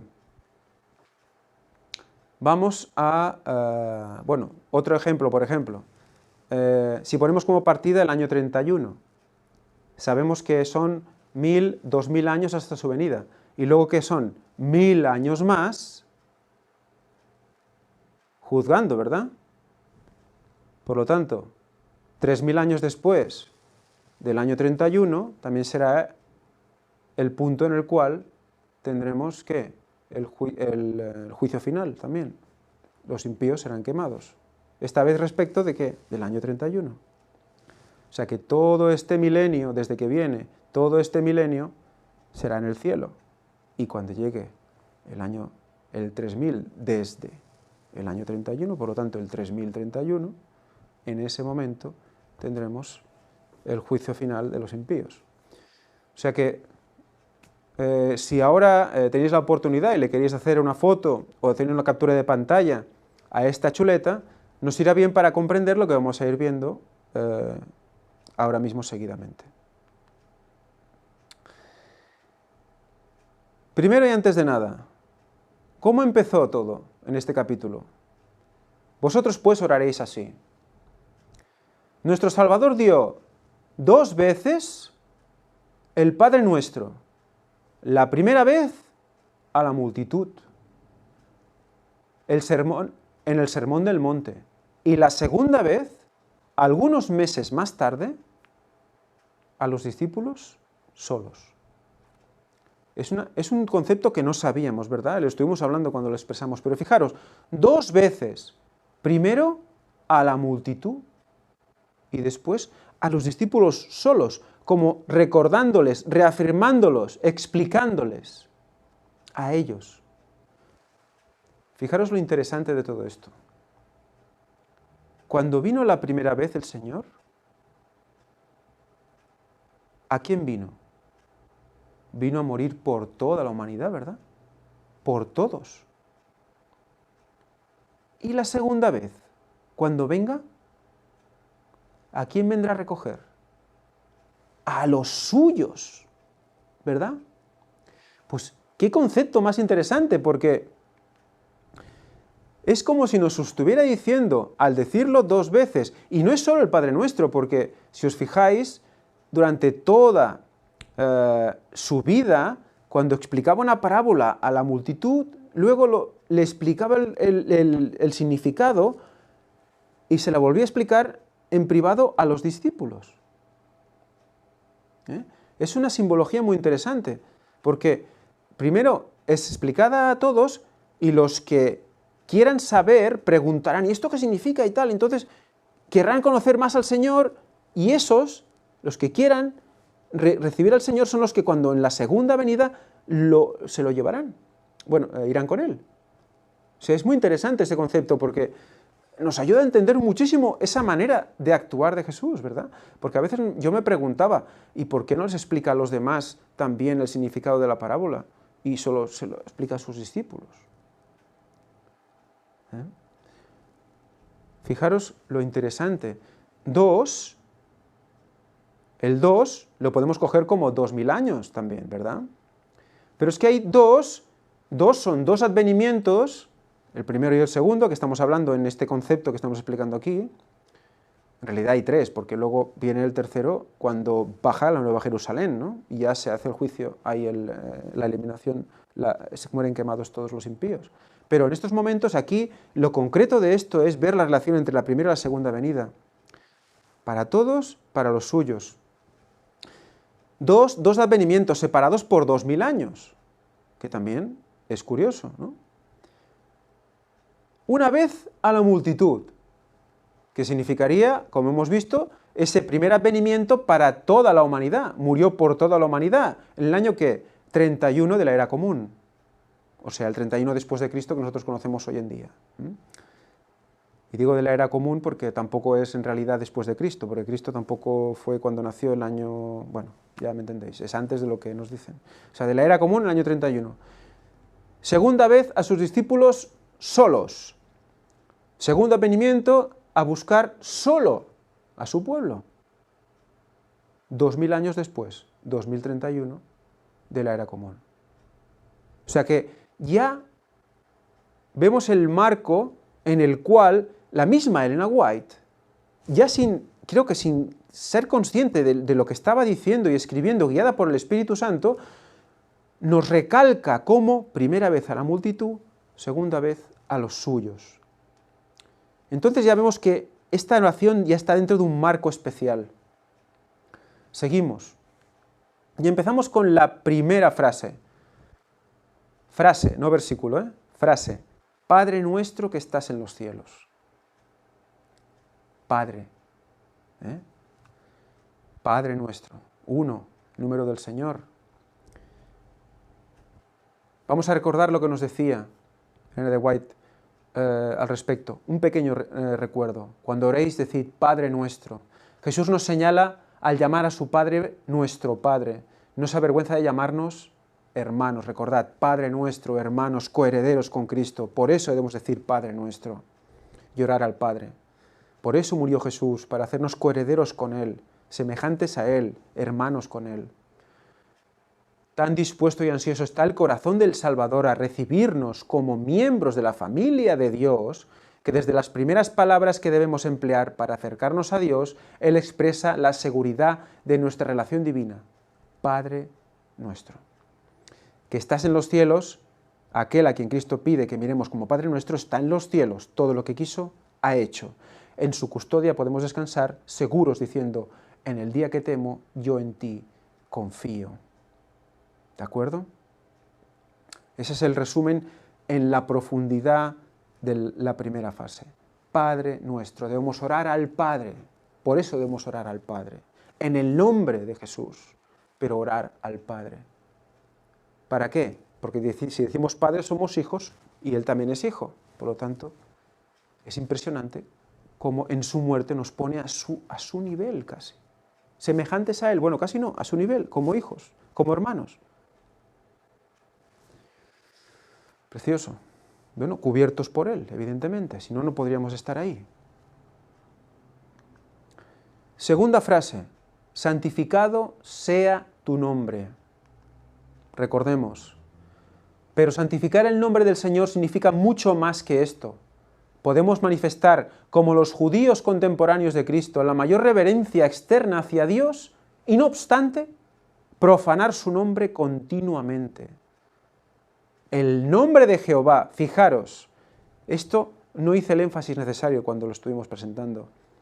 ¿Qué es el nombre de Jehová? Porque hay mucha tendencia en algunos grupos a obsesionarse con lo que es el nombre de Jehová. Que si Yahweh, Jehová, Yahvé. El nombre de Jehová es.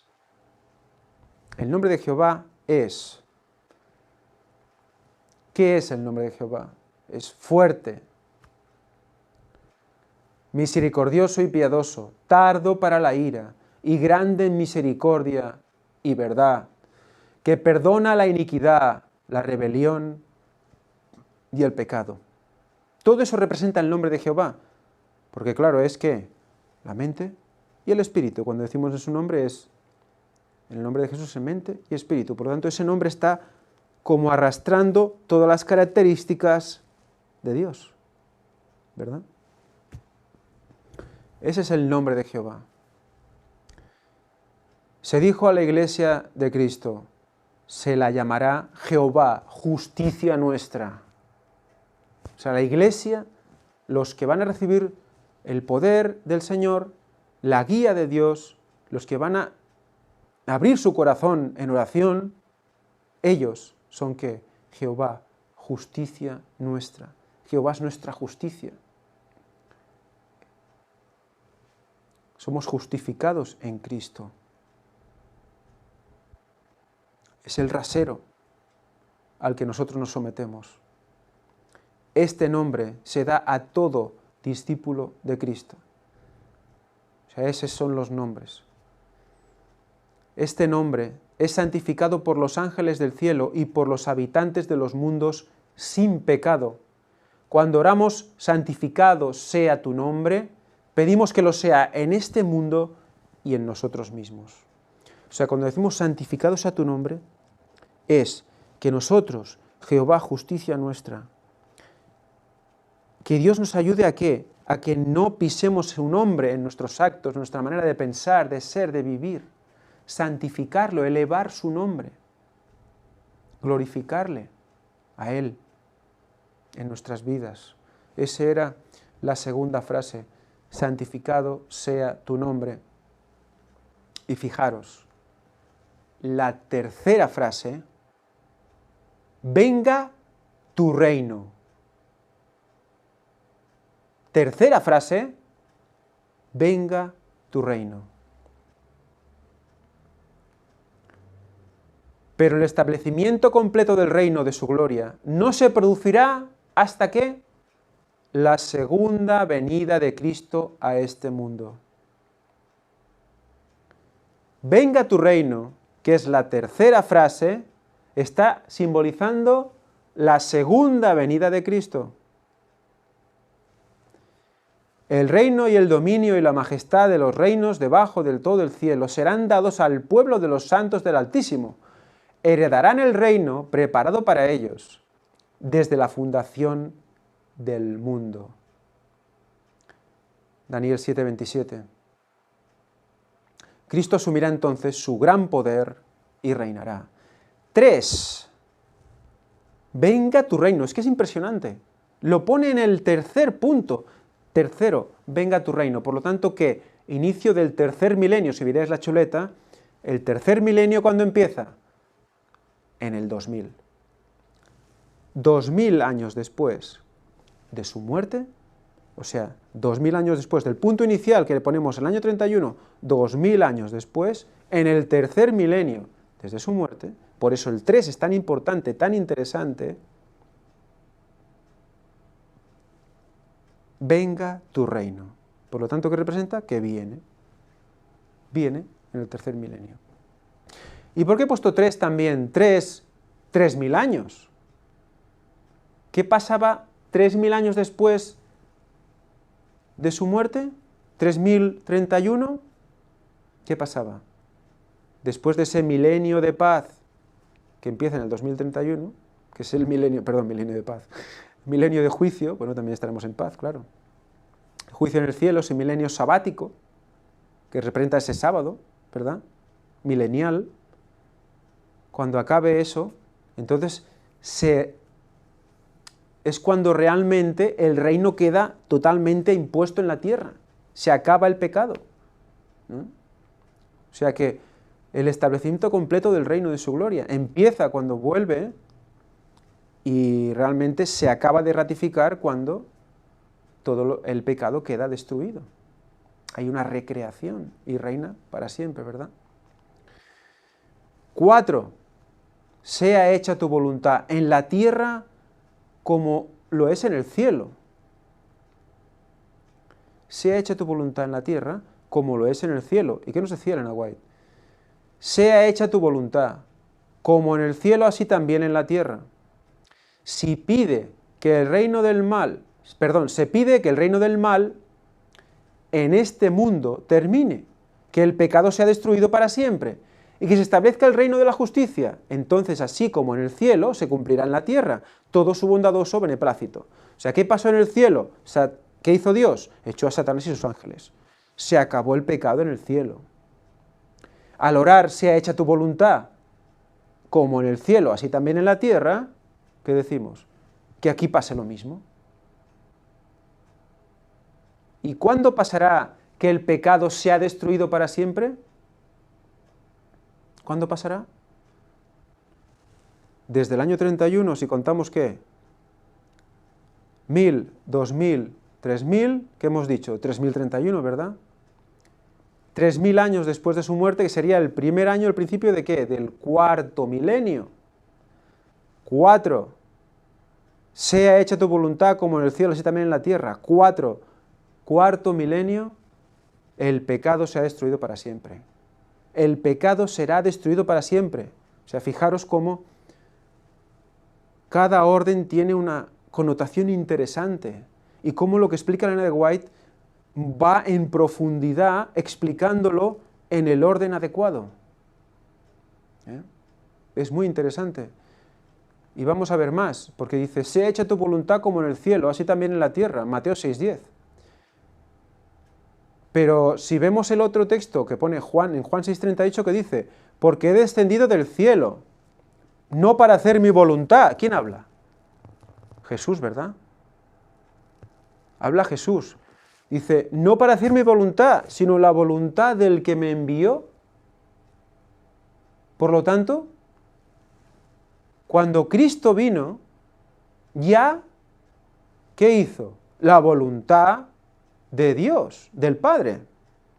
Por lo tanto, ¿qué hacía? La voluntad de Dios en la tierra como lo es en el cielo. O sea que ya cuando Él vino, se estaba cumpliendo esta frase, esta cuarta frase.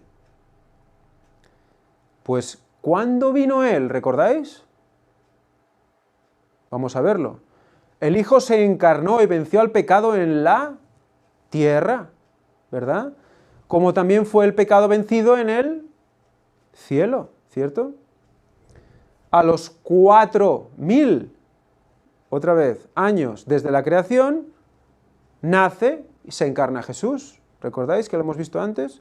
Si el cero, el inicio es la creación, 1000, 2000, 3000, 4000, 4000 años desde la creación, nace y se encarna Jesús.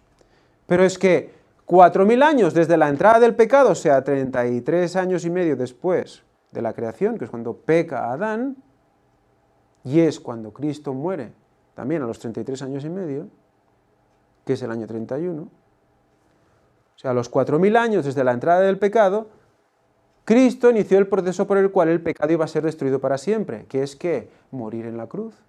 Todo el plan de redención incluye 3 procesos que Cristo viene a hacer a la tierra en 3 venidas, ¿verdad?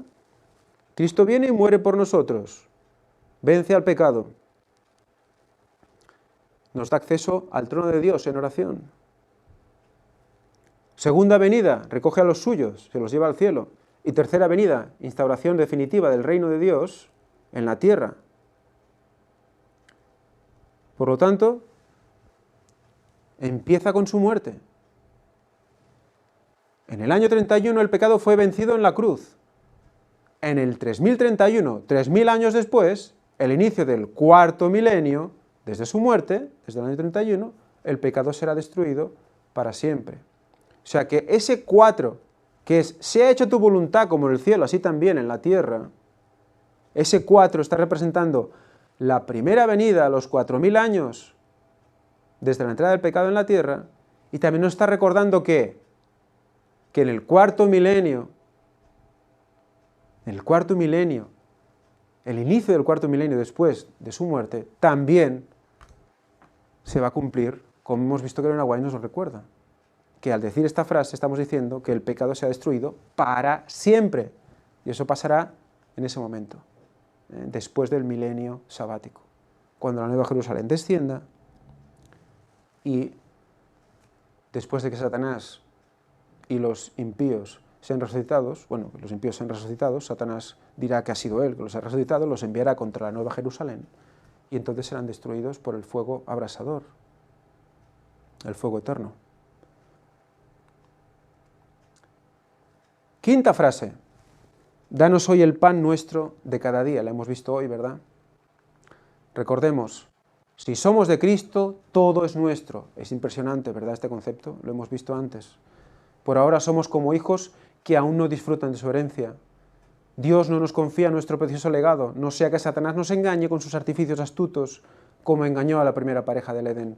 Cristo lo guarde seguro para nosotros fuera del alcance del despojador. Como hijos recibimos día tras día lo que necesitamos para el presente. Dosifica lo que Él tiene para nosotros. Espera cuando estemos preparados para dárnoslo, para que sea realmente utilizado para su gloria. Precioso también. Quinta frase. Sexta frase. Perdonan nuestras deudas, como nosotros también perdonamos a nuestros deudores. Fijaros, ¿qué resaltamos de aquí? El que no perdona suprime el único conducto por el cual puede recibir la misericordia de Dios, ¿recordáis? Y recordemos, perdonar aunque qué, aunque no confiesen sus faltas. Y eso es el principio de qué? De una unidad real de un pueblo. El perdón entre los hermanos. Ahí empieza la unidad real. Ahí empieza el mismo sentir. Tiene que haber las dos cosas. Entonces recibiremos la lluvia tardía. Y entonces cuando podremos dar el fuerte pregón. ¿Y eso es qué? ¿Previo a qué? A su venida, ¿verdad? Estamos en el 6, recordad. ¿Y llegamos a qué? Al 7. Séptima frase. Y no nos dejes caer en la tentación, sino líbranos del mal. Por supuesto, todas estas significados que estamos mostrando aquí tienen su parte espiritual y su parte más numérica, literal, que ya nos están poniendo en todos los tiempos, que Cristo ya estaba marcando desde que recitó esta oración. Y es muy interesante verlo. No nos dejes caer en tentación, sino líbranos del mal. La tentación es, ¿qué? Incitación al pecado, cosa que no procede de Dios, sino de Satanás, lo hemos leído hace un momento, y del mal que hay en nuestros propios corazones. ¿Qué más dice? Es su gran amor. En su gran amor Dios procura desarrollar en nosotros las gracias preciosas de su Espíritu. Y vuelvo a leer esa preciosa frase impresionante: permite que hallemos obstáculos, persecución y opresiones, pero no como una maldición. No es una maldición de Dios, es una ¿qué? La bendición más grande de nuestra vida. Y aquí es donde quiero introducir el concepto que antes he hablado. Juan 15, 1, 2. Yo soy la vid verdadera, dice el Señor, y mi Padre es el labrador. Todo pámpano que en mí no lleva fruto lo quita, y todo aquel que lleva fruto lo limpia, que aquí quiere decir lo poda. Lo poda para que lleve más fruto. ¿Para qué se poda un árbol o se poda una viña? ¿Para qué se poda? Se poda para que las ramas que están gastando energía de vida del árbol, que el árbol tiene que distribuir la energía entre las diferentes ramas para que puedan sobrevivir también. Pero estas ramas son ramas inservibles, ramas que no ayudan a dar fruto. Entonces, ¿qué hace? Se podan, se quitan, para que las ramas que dan fruto den mejor fruto. Eso es lo que hace el Señor con nosotros. Si nos ponemos en sus manos, ¿qué hace? Nos pule, nos poda. La similitud es brutal, porque todo lo que está consumiendo nuestra energía del mundo, cosas a las que nos estamos enganchando, nos estamos gastando nuestro tiempo, nuestro dinero, que no son el Evangelio y lo que Dios quiere de nosotros, hace que se pierda, se disipe esta energía, y el fruto que damos, nuestra rama, que tiene que dar un fruto gigante, es pequeñito e insípido. Entonces, ¿qué hace el Señor cuando nos da conciencia de pecado? Va cortando esas ramas que nos unen al mundo, que nos hacen gastar esa energía valiosa para concentrarnos en el fruto. Nuestro espíritu se centrará en el fruto. Es precioso el concepto de la poda, porque entonces veremos que el obstáculo, la persecución y la opresión es podar, es podar. ¿Y eso qué será? ¿Una maldición? ¿Porque nos quitan una rama? No. ¿Será qué? Una bendición, la más grande de nuestra vida. ¿Por qué? Porque al podarnos daremos fruto mayor.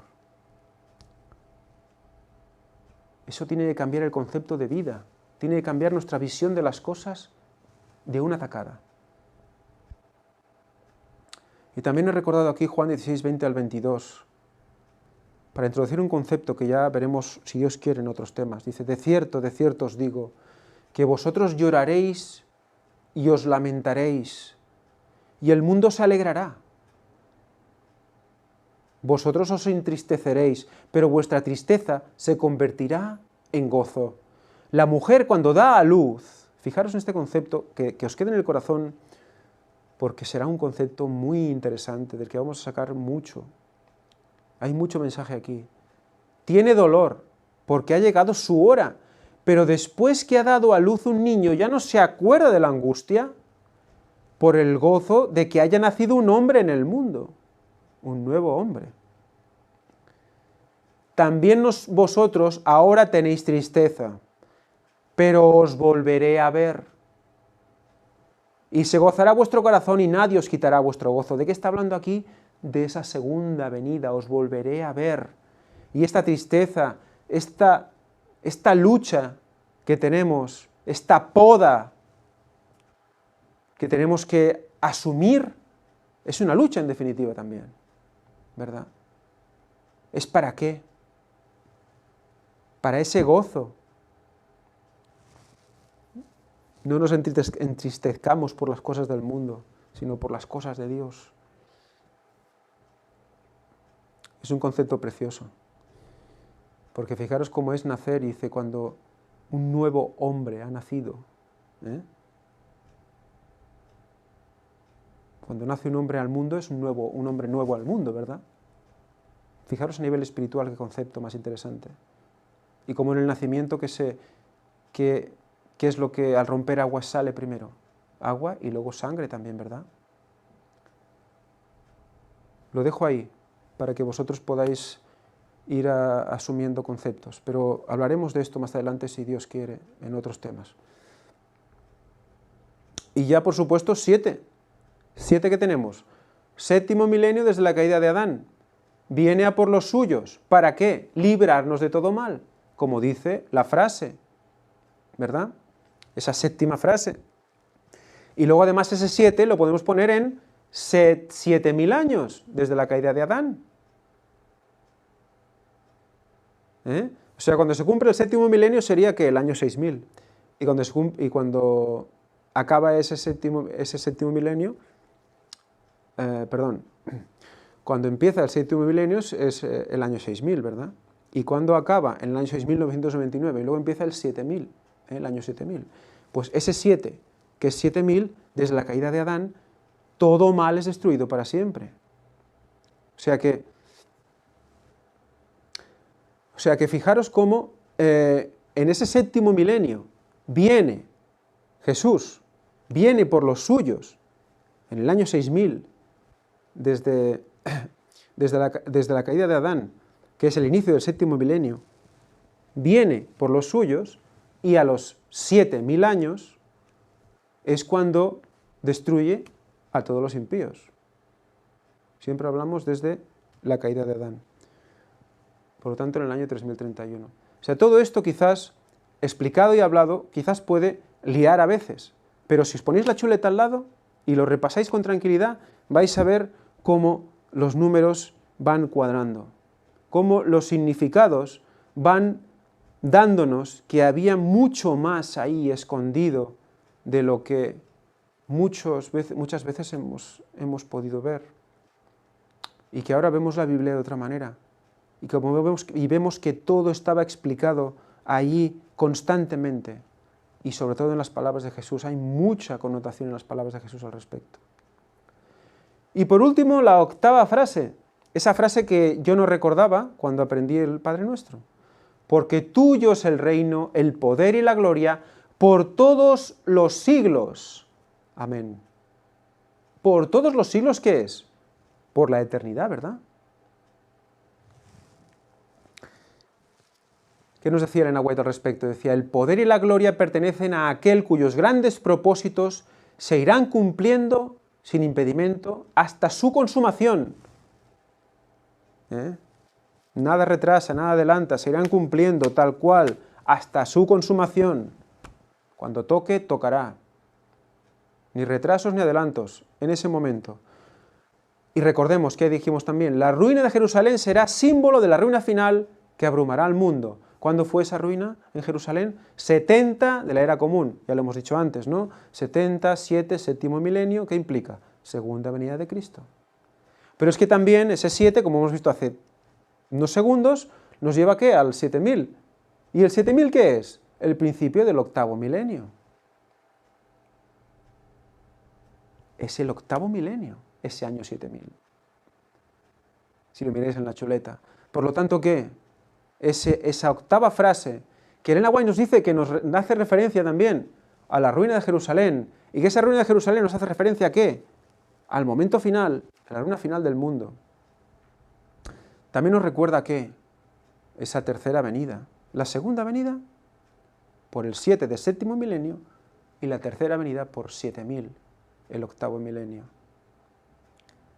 Por la destrucción de Jerusalén y por la frase número 8. Fijaros qué interesante, como todo está dentro del mismo mensaje. ¿Y qué más significa 8? Lo estuvimos viendo, ¿verdad?, cuando estuvimos hablando de la numerología de Dios. Padre Nuestro presenta al final, ¿qué? 8 frases. 8.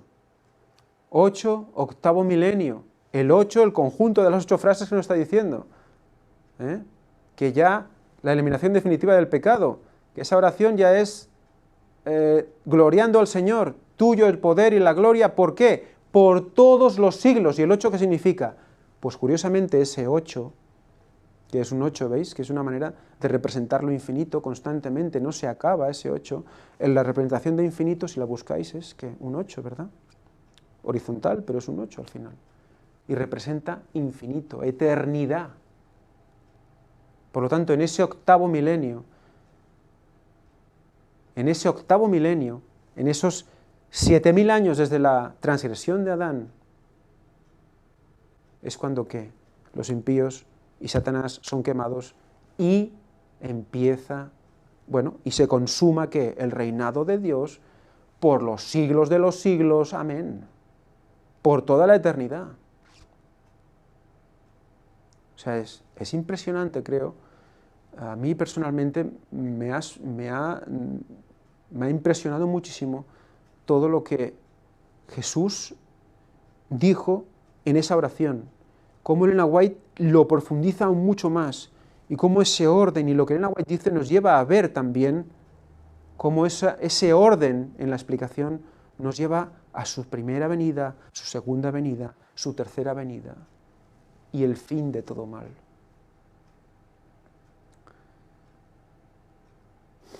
Muy bien, hermanos.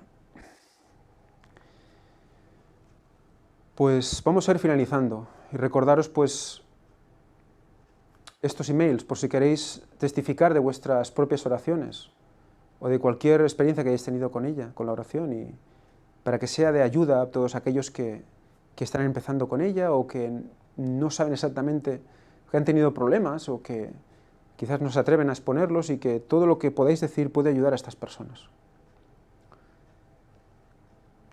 Y bueno, me gustaría leer uno de los testimonios, que es Jara, que volvió a escribir y habla del testimonio de su bautismo, que va relacionado con el tema, con la oración, como vais a ver. Dice así: era una época muy conflictiva con mi familia. Yo acostumbraba a seguir muchas de las conferencias de Víctor y a estudiar las Escrituras. Dedicaba más tiempo a eso que a mis estudios, cosa que no gustaba a mis padres.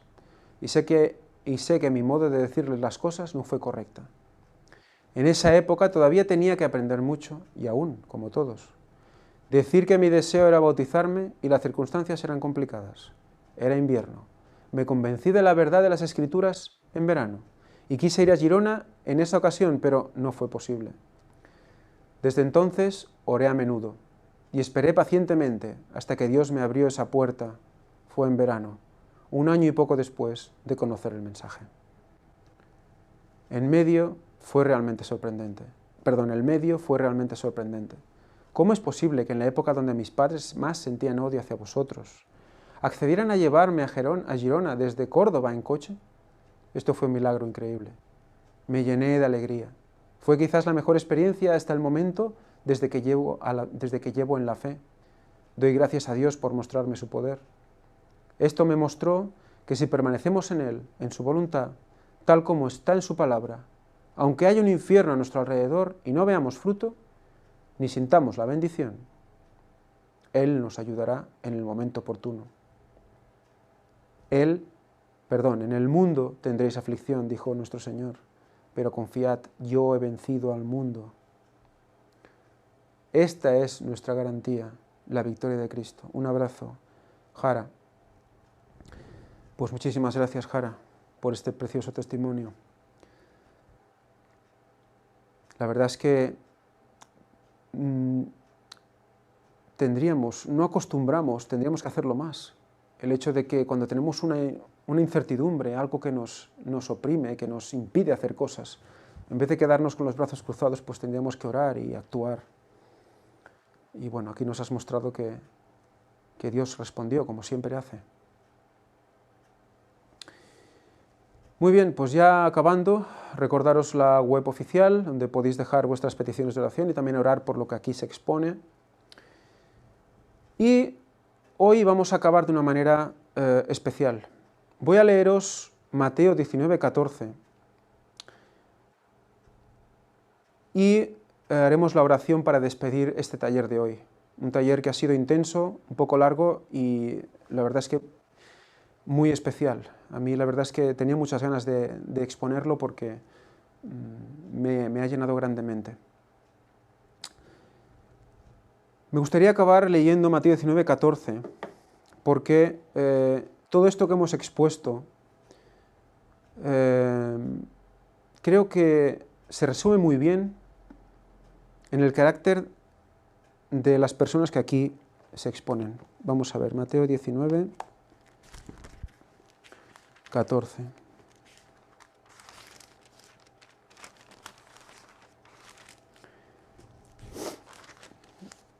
Dice así: pero Jesús les dijo, dejad a los niños venir a mí.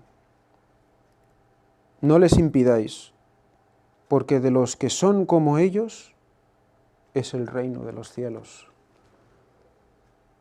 De los que son como niños es el reino de los cielos. ¿Habéis visto orar a un niño? Con qué dulzura, con qué sinceridad. No son muchas palabras, pero son preciosas. Quizás no son súper elocuentes, pero son preciosas. Así debemos nosotros también presentarnos ante el Señor. Porque dice, dejad a los niños venir a mí. Ser como niños y nos dejará ir a Él. ¿Qué hará cuando regrese? Nos recogerá y nos hará venir a Él. Pues con este concepto os voy a dejar con un vídeo. Antes vamos a despedir el taller con una oración.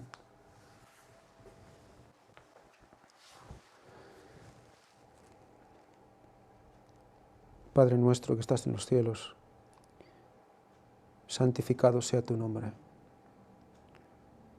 Señor, venga a nosotros tu reino. Y hágase tu voluntad en la tierra, así como en el cielo es.